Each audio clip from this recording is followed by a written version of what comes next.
ដើមនាងខ្ញុំសូមគោរពជំរាបសួរលោកគ្រូជាទីគោរពនិងប្រងទាំងសួរទៅនឹងហើយទាំងអស់គ្នាជាទីមេត្រីនាងខ្ញុំឈ្មោះពេកយុមានអាយុ11ឆ្នាំនៅថ្នាក់ទី6ខ1នៅសាលាបេធីអន្តរជាតិសាខាទី9ស្ទឹងមានជ័យថ្ងៃនេះខ្ញុំ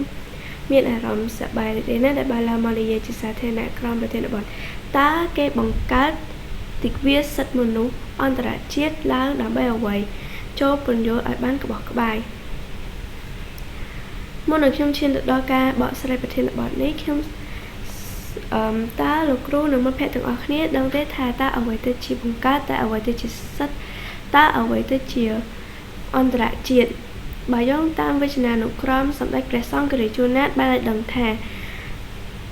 1បង្កើតអ្នកពីជាកិរិយាធ្វើឲ្យកើត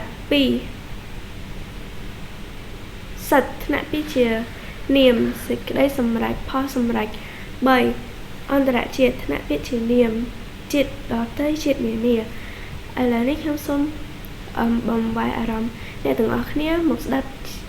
ការបកស្រាយប្រធានបទទាំងខាងលើនោះជាការពិតណាស់ទិវាសិទ្ធិមនុស្សអន្តរជាតិគេប្រើលុបទិវានេះជារៀងរាល់ឆ្នាំថ្ងៃទី10ខែធ្នូហើយគេប្រើលុបទិវានេះដើម្បីជាការរំលឹកនៅការតស៊ូពុះវាប្រឆាំងការរំលោភសិទ្ធិមនុស្សដែល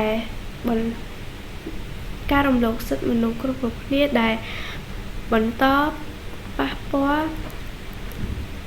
ដល់សង្គមនិងសហគមន៍ស្ទើរតែគ្រប់ប្រទេសហើយ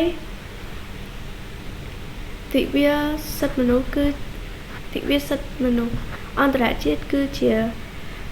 ការលើកឡើងឲ្យបានជ្រាលជ្រាបលើនឹងធ្វើជាសក្ខីភាពចំពោះការរំលោភសិទ្ធិមនុស្សហើយការប្រឡប់ទិវានេះគឺជាការរំលឹកនៅឱកាសនៃអង្គការសង្គម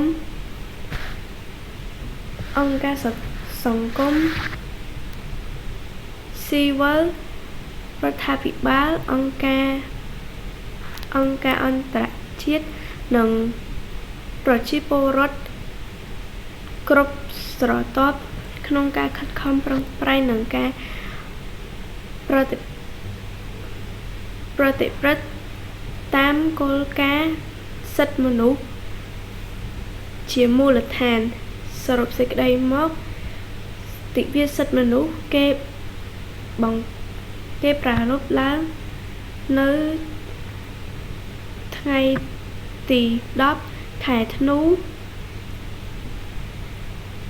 ហើយ